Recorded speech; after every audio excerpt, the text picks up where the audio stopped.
I want to ask you about how fine is the margin between having a penalty kill that's at 93% last season and one that's at 60 some this year? Like, is it? It's not the what you guys are doing. How big is the margin between that? Obviously, last year the percentage was really good, and the penalty kill was really good. And this year it's not as going as well. And maybe we weren't quite 93 when I talk about luck and percentages and things going right for you. Obviously, last year everything went right. This year, during the regular season and right now, things have not gone as smoothly as we wanted. Whether it's some bad breaks. Pucks just going in the net when they shouldn't have. I think it hasn't been as good as last year. Obviously, the percentages say that. I think it's better than actually the percentages say it is. But there's things that need to be corrected and executed when the guys are on the ice.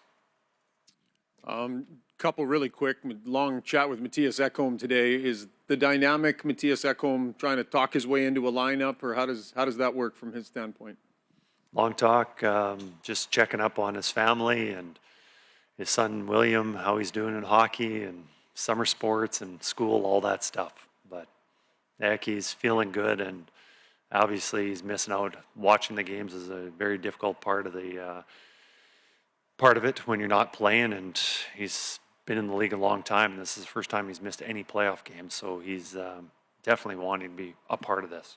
And just on the division of labor when it comes to the penalty kill, so you have Mark Stewart that kind of runs it, but when there are issues, how much does the head coach sort of get involved? How much do you let Mark do his thing? What's that dynamic in working through the issues? We do it collectively. Every morning we talk about what the other team's doing, what we can do better, what's not going well, how we can get that better, whether that's with changing our system just a little bit. We're not going to blow things up and do a new thing altogether, but there's things that you can adjust, more pressure, less pressure, routes, all those kind of things, player personnel. Those discussions are always happening when things are going well and when they're not. So it's something that we do collectively. Second row, left, Daniel. Kris, what was the process like of getting Troy Stecher back in the lineup after his injury, and what have you seen from him in these few games, especially since he didn't get a chance to play in the playoffs last year? Well, during the Vegas series, we felt it was time to make a change to our lineup and adding a little more, I don't know, just we had some guys that could add something to our team that felt that would give our team a boost. And two guys that we had inserted in the lineup were Kapanen and Stecher. And Stecher has been very solid throughout the regular season. And we had confidence that he would play at some time during the playoffs. And he would be ready because he is very dependable and ready. And I think with his demeanor, I don't know, he plays with urgency. You know, he's one of the smaller guys out on the ice, but he makes up for it with his intensity and the way he checks. You know, he's not light. He is smaller, but he's not light because he does play physical and he knows how to check and doesn't get bounced off as easily as maybe some other guys. So I just think with his intensity, his assertiveness helps with our team. Fourth row on the left. Kris, with the adjustments that you make, we've seen how well the team responds to those adjustments. What is it about the way that this team buys in that stands out to you?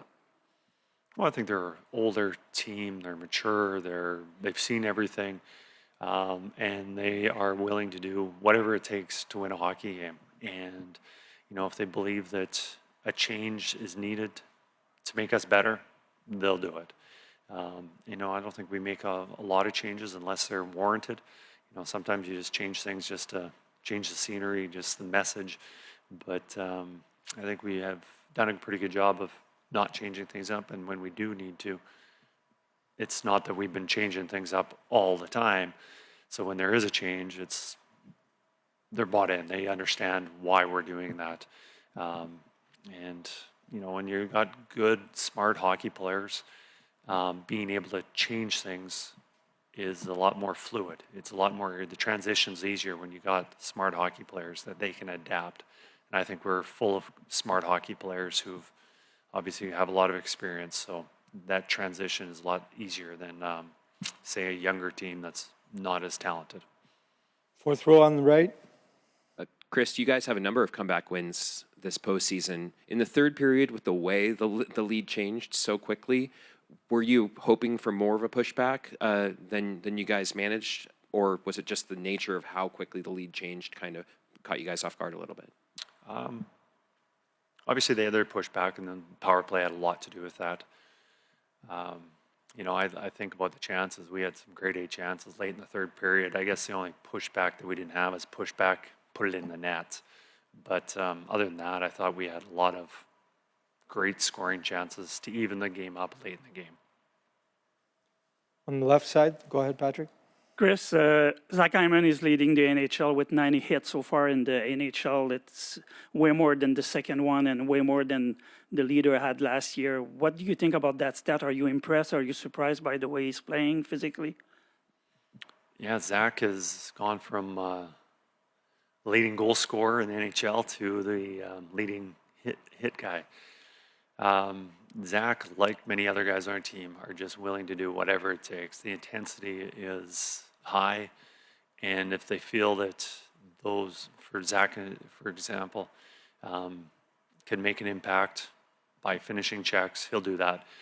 And you can have any player wanting to finish checks, but you also have to have awareness of how to get there and also having the speed. And Zach's quietly a very quick player. He's fast. He can get her up and down the ice.